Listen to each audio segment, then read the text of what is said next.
Bonjour, bonjour, and welcome to another episode of EveryoneHatesMarketers.com, the no fluff, actionable marketing podcast for marketers, marketing consultants, founders, and tech people who are just sick of shady, aggressive marketing.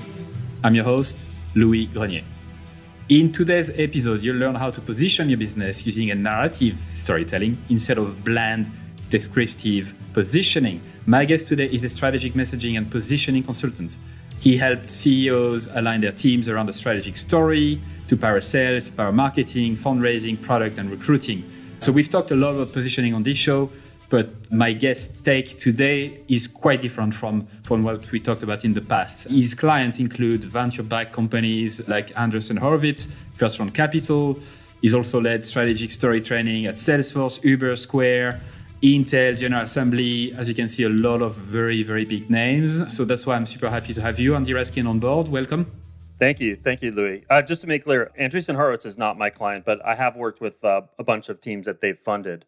Right, yes. So sorry for the mix-up. Yeah, so you've worked with clients that are part of the venture, that have been backed by those venture capitalists.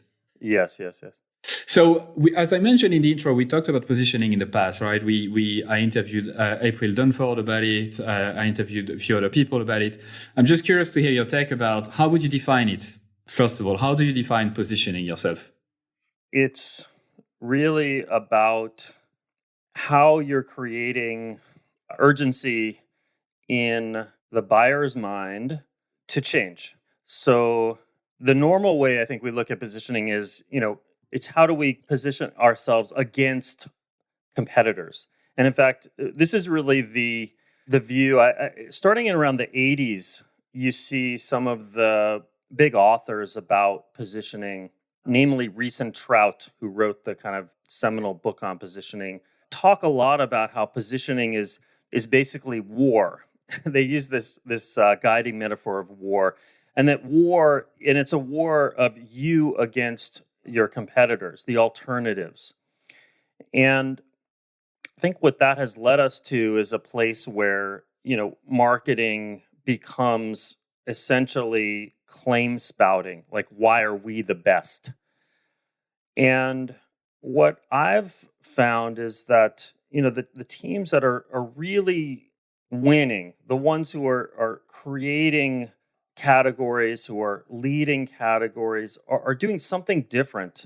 And it's really about a war against the status quo, or status quo kind of thinking and approach.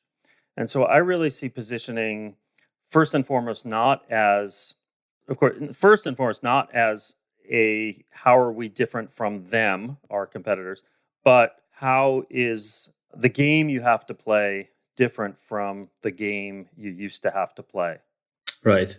And I think that's something that comes up a lot, right? And I see that to be the biggest mistake companies make when they try to think of positioning or messaging, is that they straight away come to their competitors and direct competitors who they think are the main threat to their business. When in fact, as you said, status quo is usually the biggest threat. It's actually people not knowing anything about your product or company. It's usually people who've never heard from you, who've never considered you. And if you really want to make a shift in the market, what you want to do is tell them a story that encourages them to make a change, right? And move away from the status quo, right? Absolutely. Like I lead workshops all the time, and I'll always ask the salespeople in the room, what's the number one reason you lose a deal? It's not competitors. It's not that we lost to someone else. It's just that the prospect decided not to act at all, or is just sort of dragging their feet. This really gets back to the book that I think really framed all of modern marketing, which is Crossing the Chasm. And, Crossing the Chasm is all about how we have to talk differently to the mainstream folks, how the early folks, they're almost going to buy without, no matter what you say. Mm-hmm. And unfortunately, I think even in that book, the prescription for how we talk is very much that kind of descriptive, hey, here's how we're different from the alternatives. Whereas I think what I see as effective is what has changed in the world such that there's kind of a new approach to winning. So can you give us one example of each? So one example of a company that does like what we would call narrative positioning properly, and another one that does descriptive positioning. Briefly, so we can see the difference between the two. Well, one that stands out for me, I probably talk and write about them too much these days, but it is certainly drift. Um, you know, and I think we could do both examples here. Drift came into a very crowded market. If you look at sort of what their product was when they started, I don't know. I don't know exactly, but I'm guessing there were probably dozens of other companies who were doing chat on your website. And, those other companies, if you looked at, I'm not going to name names, but if you looked at their positioning and their messaging, it's all about, hey, why we're better at this, why our features are great, all this stuff. And Drift did something very different. They stepped back and said, hey, the way you're playing the game is no longer viable. They're saying, hey, now people expect you to be there immediately.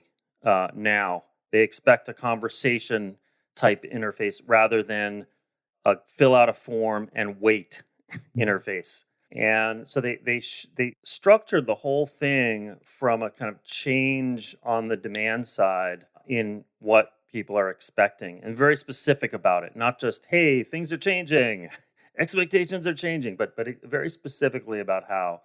And their whole conversational marketing category that they've built is all based on this narrative. It's not a narrative about Drift's product.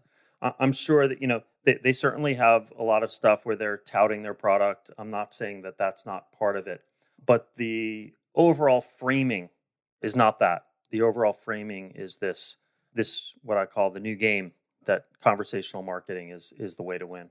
And do you have an example of a company that doesn't use that and use more descriptive positioning? We don't have to necessarily criticize them or anything, but maybe describing another way another company does it, this descriptive way.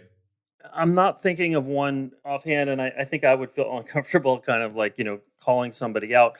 But like I said, virtually all of the competitors in Drift space who were there before them, I think we're taking that approach, which is, hey, you have a problem. So it's the problem solution approach. You have a problem, which is something like, you want to connect to someone on your website. And here's our solution. And here's why that is a better solution than others for doing that. What Drift did was start from a completely different place, which was not a problem really, but a shift in the world. Right. And another company that comes to mind that did that really well in the past is Salesforce with their no software. I think no. What was it? I'm gonna fuck it up. Yeah, no software. No software. Exactly. And that is, I think, Salesforce. I think is the modern example of this. Benioff comes and says, "Hey, this software game you're playing, that's over." Right. And this new cloud game is the way that the winners are winning. It's no accident that I think the leaders at Zuora, which is another example and one that I wrote about, all came from Salesforce. So they inherited that kind of narrative positioning DNA. Right. So together today, what I want to really do is kind of go through a step by step and using the framework you use with your clients to help people listening right now to actually come up with narrative positioning. But before that, I want to touch on one last thing. So I've developed positioning for companies before, right? And what I found to be the most difficult part is the time it takes to measure success, right? And I want to ask you about that because what I feel is successful sometimes in the positioning work that you do is the clarity it brings firsthand inside the company, right? From the CEO to the CMO to the people. But then it takes a while to actually be used in marketing materials and everywhere else. So how do you measure success for an activity like that could take months or even years sometimes to materialize? Well, this is a great question. And I've written before, my stance about the sort of measurement of this is that we're not in the domain of kind of A/B testing. This is a strategic narrative that is going to take years to play out. That said, there I think are a few things about sort of a few things I've learned about how to kind of keep it on the track to success and also to measure it. So one of the things that I started doing, so in my career, I'd been on the receiving end of a lot of positioning work. And often it would come like the deliverable would be some kind like chart of messages, like would be a positioning statement, or it would be like, okay, here's the problem we solve, here's how we solve it, here's why we're better than the others. Basically, it was an asset that customers never saw. The idea was going to be a foundational story thing that when we did things that customers see, like a sales deck, like a website, we were supposed to kind of refer back to it and then build those things so that they'd have that DNA in there. And what I found was that never happened. The leadership team would get excited about some positioning, some framework, some brand. So there's all these different shapes like pyramid or house or whatever it is. And then we'd sort of feel like we'd starting from scratch when we actually built the things that customers see. So I decided in my work to go straight to something that customers see as the instrument of building the messaging. And usually, not always, but usually that's the sales deck, which is a weird thing because this is a podcast for marketers. And, most people think of this work as marketing work. I think of it as leadership work, that the CEO has to lead this. And so I'm asking in my engagements, the CEO with the leadership team support, of course, sales and marketing as well, to build this narrative, build the sales deck, basically. Sometimes it's not the sales deck, but sometimes it's another asset, but usually it's that. And, you said, like, how do we get it to spread around? I think this sales first approach is really important. Like, the normal approach is marketing builds it and then kind of pushes it on sales, like at the sales kickoff or something. And what I found to be really valuable is to, before we kind of roll it out, before we commit to it, is to start testing it in sales. And by testing, I mean, are we getting engagement in sales that we weren't getting before? Are we getting the head nods? Are we getting, is the sales cycle kind of feel like it's shrinking, or can we measure that? Usually that's the lowest hanging fruit. Right. If we can, then let's start telling that story everywhere rather than the other way around. Yeah. Okay. So lowest hanging fruit is like updating the sales presentation and like straight away showing that to clients or to prospect and making sure that it connects with them. You mentioned a few metrics such as like, is it easier to close the deal? Is the time to close the deal, is it shorter than before? And then what if you don't have a sales team? Like, would you say, for example, you use the homepage of the website and do an A/B test there? Like, how do you do it when there is no sales team and it's a different model? I've definitely done it in that case where we use the homepage, but the homepage is tricky because, or the website is tricky because the website has other missions that it has to accomplish. It has to get kind of click through and may even have other kind of missions that it needs to be successful at, aside from kind of like telling this broad story. So it's not always the best. Sometimes we use like a CEO keynote as the structure, and then try and distill the points from that into the website. But I have done all of those things, use all of those assets as the asset for building the story. I think the most important thing, though, is that it's a narrative asset rather than a descriptive asset. So, and it's something that customers see, that doubles as the messaging structure. Some people would say, like, hey, if you're just building the sales deck then that means you're not doing work around talking to customers, or you're not doing some like specific, like important work around crafting the messaging. No, we can do all that work. It's just that when we get the story, we're forcing ourselves to see, can we lay it out in a way that makes sense in a narrative format, and that's going to work in sales. Right. And so let's say you work with a client for like 3 months, and then at the end you deliver this narrative, everyone is happy.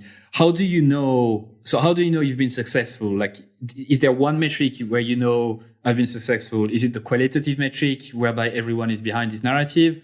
Is it because the sales deck enables you to shorten the sales cycle? Do you have one core metric that you go back to all the time to feel you've done a good job? Well, first of all, 3 months I think would be way too long, because that's by the time we get to the end of 3 months, things have changed. So I usually try to, like, by the end of around 6 weeks, we've actually done a bunch of iterations and we've taken it out into the field to get and start and done iterations in the field. So I like to work about twice as fast as that speed you're talking about. I think, the CEO of Pantheon, his name is Zach Rosen, I think put it best. He said, getting the story was really valuable, but what was more valuable in the work we did together was a process for keeping our team aligned on what the story is. So, yes, hopefully we can get to a story that's going to last us for years, that's going to power all that stuff. But a lot of times it's going to have to change. And for me, what I see as success is not only that the team is using those messages, that we're starting to see those messages picked up in media. One team I just worked with, the CEO just sent me a link to an article where the headline of the article was essentially exactly the messaging we had built, and this came from that reporter talking to them. But also that the team is... So I asked the team to create a strategic narrative team led by the CEO. So it's usually CEO, head of sales, marketing, whatever. Usually a few others, and that they continue meeting and continue iterating on this thing even after I'm gone. Sometimes I come back and kind of help if they get to a rough spot, but that they have a structure for improving it once they feel good about it. So now let's talk about this 6 weeks period. I like the fact that you said 3 months is too long. I agree. It might be too long. So let's consider the fact, like, for the next few minutes, that you are starting with a new client, right? They struggle with their positioning, their messaging, and you come in. So let's go about it step by step in a way that listeners right now listening to this can, take advice from you and apply that to their business. So you come into a new business, like, what is the first step? What is the first thing you do for them? In some bunch of posts, I've laid out a framework that I use for aligning the team on the narrative. And in that framework, there's kind of 5 pieces. And the whole work to me is identifying what those pieces are. It happens differently. My process is kind of different, and depending on the size of the company and kind of a few other factors. For instance, like, right now, I'm working with a team that's a series, like a large Series A. They've raised like $15 million, and then also a public household internet company CEO. So, and that person's leadership team. So, different kind of process, but we're looking to identify these 5 pieces. And the first piece is, what is this change, and specifically, what is the old game and what is the new game that that your audience is going to have to play to win. Great example of this comes from the post I wrote about Zuora. It's called The Greatest Sales Deck I've Ever Seen. Zuora says, hey, that thing where you sell one-off products to people and have a kind of a transactional relationship with them, the idea, you're going to sell them DVDs one-off, that's over. The new game is subscription. Spotify, you're going to sell them, always on access to whatever they want, and they're going to pay for that kind of the use of things without the hassle of the ownership of things. Defining that old game, new game, I think, is really the frame for the whole thing. And sometimes it takes weeks, sometimes more, but we spend a lot of time on that. Okay, so that's the first one. What are the 4 others? Yeah. So, there's this great moment. There's a lot of talk about how the company's story should be like a movie. And I think you can go overboard in that. We are not building a 3-act screenplay here. That said, there's something really interesting we can learn from the beginning of movies. And particularly, so there's this thing that happens in a lot of movies at the beginning where I'll use Star Wars as an example, only because a lot of people have seen it. Uh, Luke has been belly aching, complaining about he wants to have adventure, all this stuff. And Obi-Wan comes to him and says, "Hey, let's go have an adventure. Come with me to, I think this planet called Alderaan. I'll teach you how to be a pilot, the Force, the whole thing."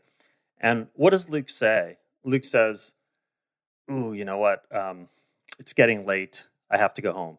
He basically says no.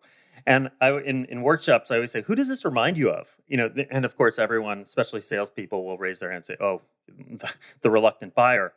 And I think there's something very similar going on in both cases, where uh, the person, whether it's Luke or the people we're meeting in sales, um, they're actually, for all their complaining, they're actually kind of okay. They're not actually in pain. We talk about, what are their pain points or selling to pain. That most of these people are not in pain. Otherwise, they really would have bought already. And so, uh, what happens and they see that the future too is probably everything. They're probably always going to be okay. Like, why change? Why rock the boat? I mean, this is what the economists call loss aversion. Why risk? Even though there might be some upside that I'm potentially seeing, why risk that for if there's going to be a potential downside? And so, what we have to do is get them to see see their world and the future differently. In Star Wars, how does George Lucas do that? He has the Empire bomb Luke's parents or his foster parents and kill them. And now Luke sees the future very differently. And we as the audience do too, of course. Probably he's going to be dead because he's like a sort of like bratty kid. But then, there's this other game that he's being invited to play. You could call it the grown-up game. He's been sort of playing the kid game, and Obi-Wan, invites him to that.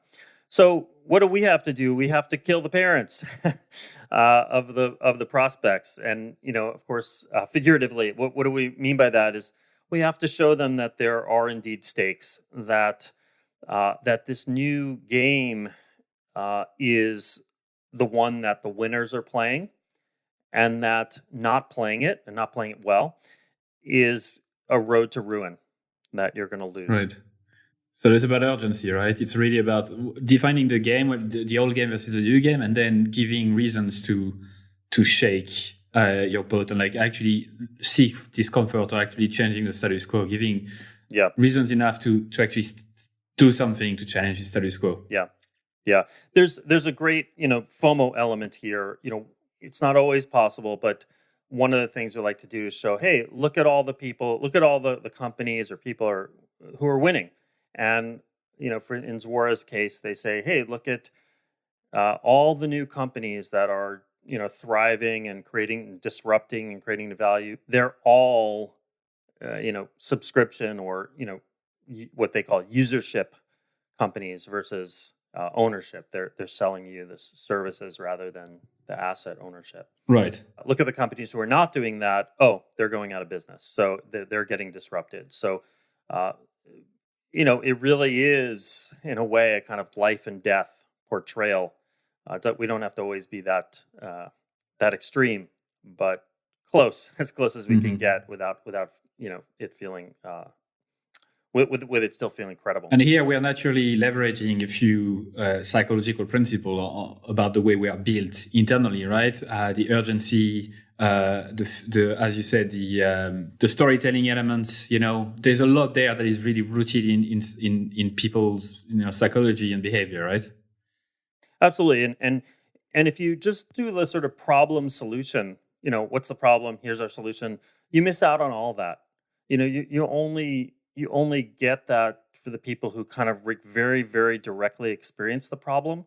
And those people, those are the people who really are in pain, who are, running to the emergency room for treatment. It's the others who we need to get. And so, absolutely. And then what are the three other parameters? So I'm guessing one of them is probably down to what you mentioned before about starting from the CEO all the way down. Well, that's more of a process thing about how I run it. Yeah, I do. As an aside, yeah, I do always ask the CEO to lead this, and that's not always that's not always a popular ask. That not every CEO is up for doing this. I used to say, okay, I'll work with whoever you want to appoint, and I stopped doing that. I found that when I did that, the results were not as good, and the team didn't seem to own it as much.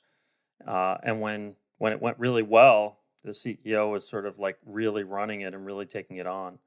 But the next piece, the third piece of it, of the framework, since it sounded like you wanted to hear those pieces, is for every game there's a kind of object of the game, a goal, and the next piece is really stating that, and that goal can really act, in my opinion, as like the mission statement, not the mission statement in company centric terms, but in customer centric terms. So, for Zuora, I think, and often this works really nicely as the top line on the website, what some people call the tagline, although I really don't like that phrase. But they had, hey, turn your customers into subscribers, turn all of them into subscribers. And it's a kind of asymptotically achievable, you never really quite get there, goal state. For a while, Airbnb had this message, live there. What if, that is the goal state that I think for their customers that drives really everything that Airbnb does. So if everyone was playing the game, this would be the result, kind of. Well, it's if you are playing, if your customer, you're asking your customer to play the game, and you're saying, hey, if to win at this game, this is where you have to get. Right. This is where you want to get, living there. And if you want to play another game where you're just staying there, that's not going to be as that's going to be a losing game now. Okay. So, what is the change? What is the reason for the change to make people like go and change from the status quo to this? What is the objective of the game? The ultimate goal? What is the number 4? So the fourth one is now, we haven't talked about really the product yet, and us and our role. And here's where we can start to come in. And, in every game, there are rules and constraints and obstacles. And so if your customer could just sort of win that game without any help, well, there's no reason for you. So I know already that there are obstacles to the goal, to the finish line, hurdles that they'll have to jump over to get there. And we want to name these. So, hey, what's so hard about living there? What's so hard about turning customers into subscribers? And really kind of flesh that out. And then we can now talk about how our product helps us get over each of those hurdles. This is really in some ways the problem solution that we start with in the traditional framework. But now, hurdles and getting over them, or what I sometimes say is monsters and tools for slaying them, it has much more meaning, because now these problems aren't just sort of disembodied. They're stopping us from getting to some goal state, some promised land. Right. And now, the product has, or the service or whatever, has emotional resonance. It's like the lightsaber. When Luke first sees the lightsaber, it's kind of cool, but it doesn't really have any emotional resonance. But then when he starts, using it to start getting to the places where he wants to get, then it becomes a very dear thing to him and to us in the audience. Okay, so that's really interesting. Those 4 criteria, or 4 parameters, or whatever you call them so far. What is the last one?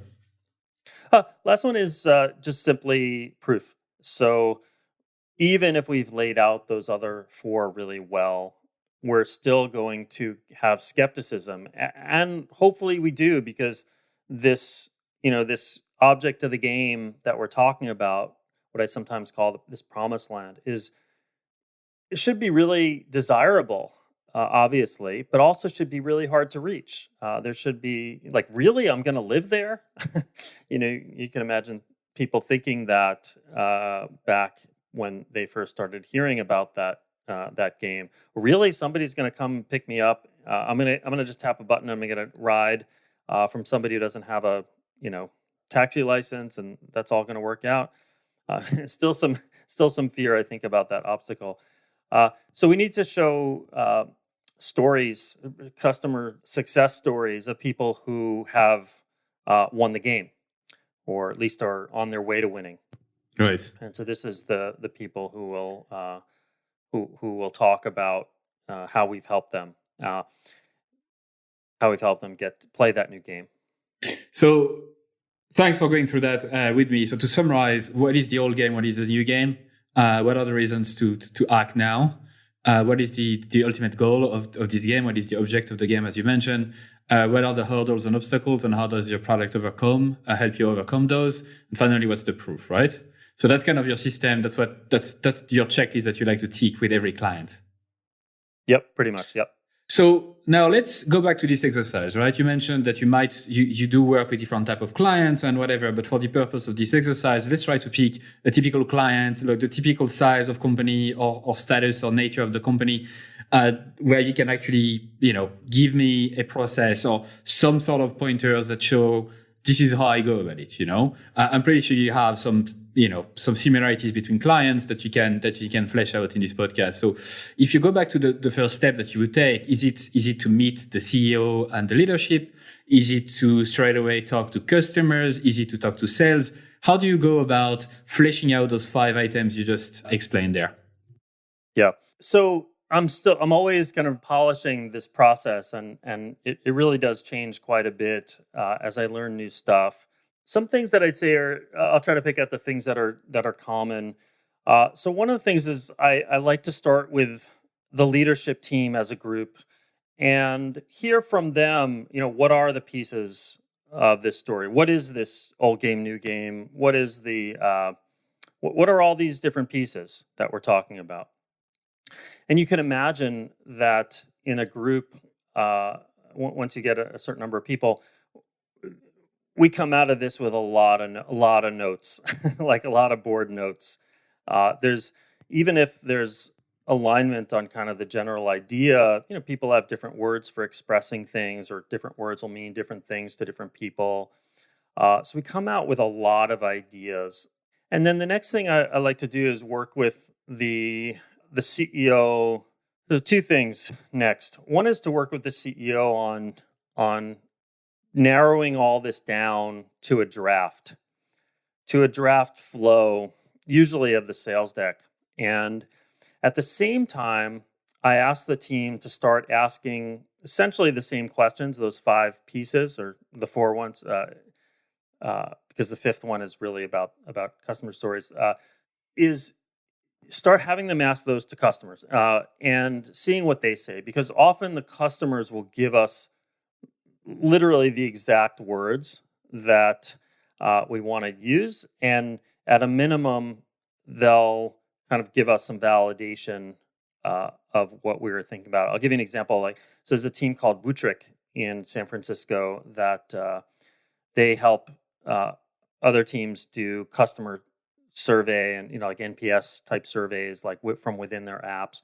And we were trying to think of this kind of what I'd now call the object of the game statement that's going to appear at the top of their website and in their sales stuff.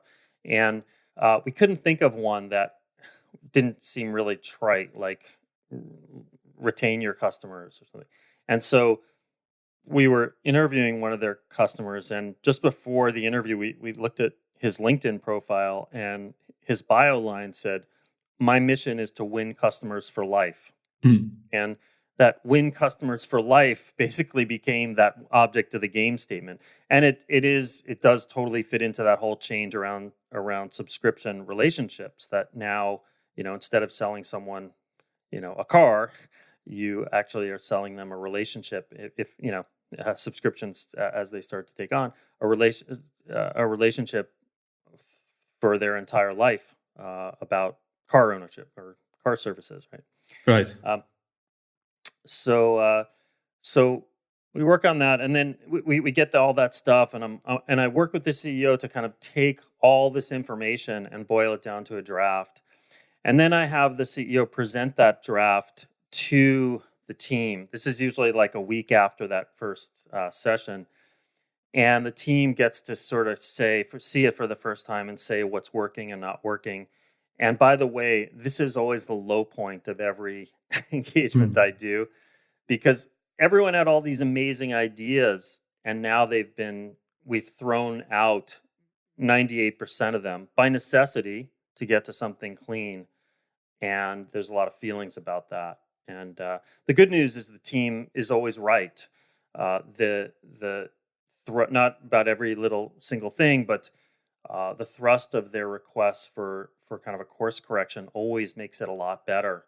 And so CEO and I, by design, go back to the drawing board and try to incorporate some of that stuff. As we get closer, we then design it so that we can actually go out on, like, take it out on, if it's a sales deck, sales calls, if it's a CEO keynote, some talks, and then we get some feedback about how it's playing in the wild, and start tweaking it. All right. Okay. So thanks for going through that. I know you might have a bit more steps, but I'm going to come back to the first one to start with. So Sure. For people who are listening to that right now and want to go through this exercise, you would recommend them to put in the same room the CEO and leadership, right? And you try to have customer success, sales, marketing, ops, support. All departments represented in this meeting, or is it a selected few? I usually leave it up to the CEO, who the CEO wants there, but I do limit it to usually around 5 or 6 people total. I find that if it gets more than that, then we're going to really have a problem aligning everybody. Right. So we need not to say that those people aren't important too beyond that circle, but we'll have to kind of go in successive waves, kind of ripple out from that middle group, get them aligned, and then kind of take the next group, try to kind of get them aligned and bring it out like that. So if you had to select one question that you really love asking during this phase, what is it? What is the exact question you like to ask that seems to bring the most discussions and the most heated debates? I think it really is this question about what is the new game. And I think the reason that it's so, the discussion around it is so interesting is, there's a lot of ways you could sort of name it. You could pick something very, very broad. It's almost like a journalistic exercise. So if we pick something too broad, too high, then we're going to lose interest of the people, the audiences we're talking to. And if it's too narrow, it's just sort of not relevant to enough folks. So finding that sweet spot is really, really important. And often it comes... It's less about a certain question that I ask, but it's more about me listening as the discussion starts to unfold for what I kind of think of like as the nugget. Like, there's usually the team will have some sort of first answers to this thing, and it won't be very satisfying. And then there will be a discussion. Often it's a discussion about kind of how do we think differently about the world than our competitors? It's about me trying to level them up from, hey, our design is better, or our this is better, to what's our kind of fundamental philosophical difference from them about how we see the future in the world. And often it's just sort of said by it won't even seem that important in the discussion. And I've learned that I think developing an ear for this and pulling it out and building some discussion around it is super, super valuable. Yeah, from experience, what happens, right, is it's like whenever you interview customers or you talk to sales, the first few minutes are going to be a lot of bullshit, a lot of surface level thing. And then once things are being said and resaid and said again, people tend to lose a bit of their barriers and they start to speak like they would normally speak, right? Yeah. And then they start using the words that they would normally use and like their customer would normally use. And sometimes, as you said, it's just 1 or 2, 3 words maybe together that just say, aha, that's really interesting. Yeah. That's powerful. Yeah. Sometimes it comes also, like I said, I'll have the CEO present back to the team, and someone will be like, I hate this. And it takes some, it's of course even though I say like, oh, this is going to be the low point and sort of set everybody up for that, it's still like emotionally very difficult. Everybody still was thinking like, yeah, Andy's saying that, but I think we'll get a really good one from what we said last week, from all the great ideas we put on the table last week. And often the way the CEO first goes to it is they don't like it, and being able to have that conversation about why they don't like it, what's missing, often also will lead to a better place. Right. And then you mentioned you go after you start to create a first draft. Instead of creating guidelines, documents, and whatnot, you try to use like a sales deck or the homepage, as you said, but usually you use a sales deck. I know it might be a difficult question to answer, but what are the typical like 3 or 4 slides that you always put? Is it always the same structure? Is it like the old game, new game? What's the goal of this? What's the ultimate goal? How do you structure it? Yeah, it's really hard to, I think, have a template for it. It's kind of like, if you read a lot of the books on screenwriting, it's kind of there's a bunch of books that are really popular in Hollywood that like everybody has and reads. At the same time, I think there's also this belief that, hey, if you just follow that and do exactly what they say, it's going to be a horrible movie. And I find there are kind of principles and things that sort of touchstones that I look for, but always we're having to modify it for the specific company, the story, the team. There's always just something different. But the pieces are the pieces that I laid out. This old game, new game shift, the winners, the object of the game, the obstacles to the game, obstacles, and then how we overcome them is the basic structure, right, that we use. So then you mentioned you present it to the team, like the CEO would then present it to the team. You get feedback, right? And this feedback is usually super, super useful. Then you would update your draft again. But then you also mentioned something interesting. You also said that you tend to talk to customers directly, right? To interview customers. So I'm curious, when does it enter into the mix? Is it after you got feedback from the team and you have a solid draft? Or do you tend also to try to talk to customers before that? Often talking with customers is hard. Not every team has customers that are able to talk, willing to talk, have time to talk. So it really has been different in different cases. But I would say in general, as soon as we get the feedback, the CEO and I are discussing it and how we have to modify, do we want to modify? And then we're sharing it with the team in kind of regular check-ins that I institute with the team, sharing kind of the highlights of what we've learned, what we've heard, and how we've changed it based on kind of what we got from them. Okay. So you seem to rely almost exclusively on internal data, in a sense, internal source, right? Is there any other sources that you use to build this draft and to build this story? And if so, which ones? Well, the customers are a big one.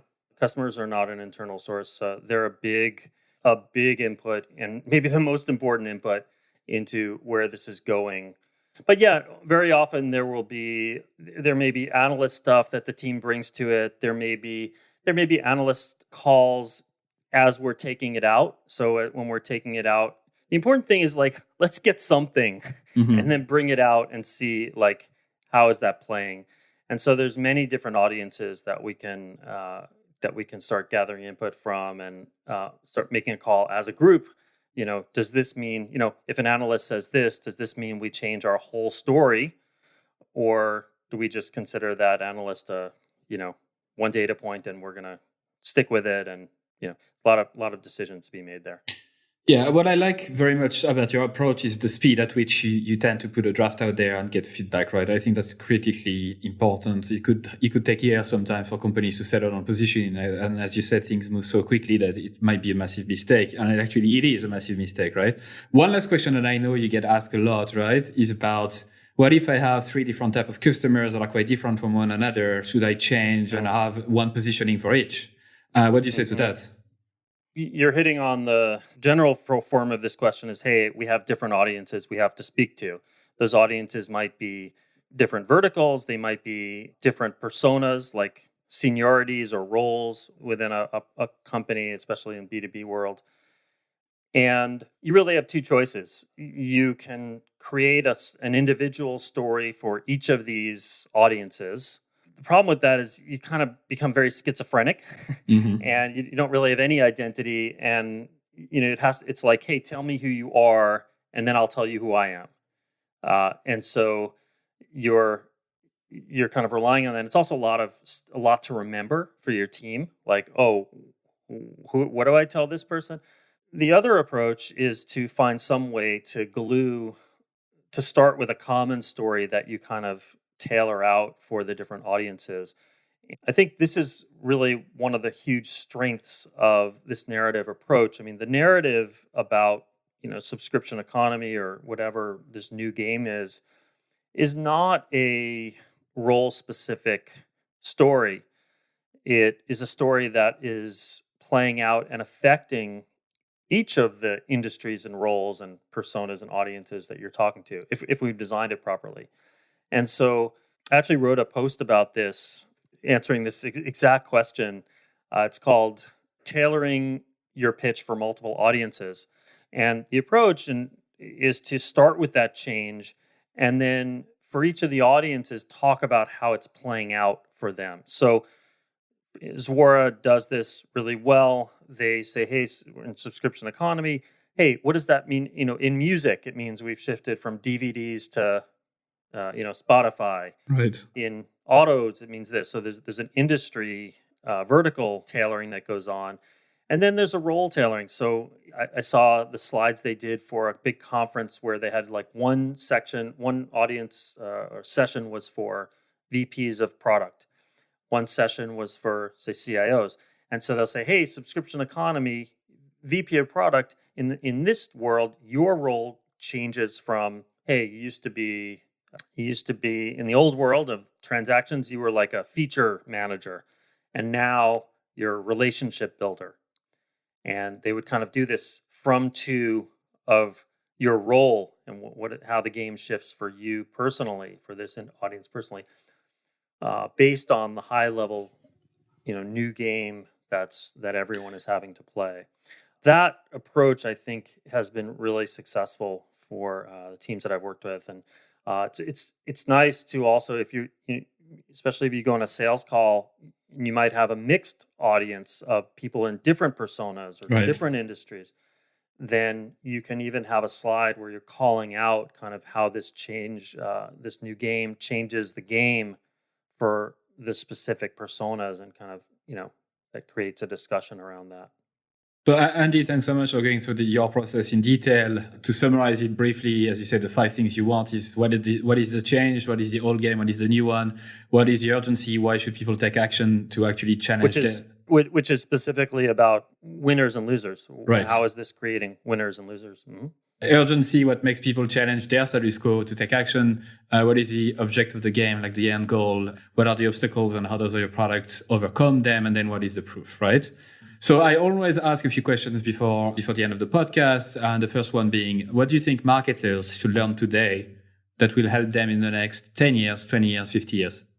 Oh, I think every marketer, really everyone in business, but particularly marketers, can study story structure. I think it's a really, it's kind of like the brain's API of how humans are wired to take stuff and to take in information and believe things. And this is not about like telling cute anecdotes in your speech. It's about structuring the messages that you're giving in a kind of story narrative framework. Right. What are the top 3 resources you'd recommend listeners today? So it could be anything from podcasts to conferences to books to anything. One book that I love it's not typically considered a marketing book, but it's called Never Split the Difference by Christopher Voss. It's a negotiating book. I'm not sure if you know, like Chris Voss was the FBI's lead hostage negotiator for some time.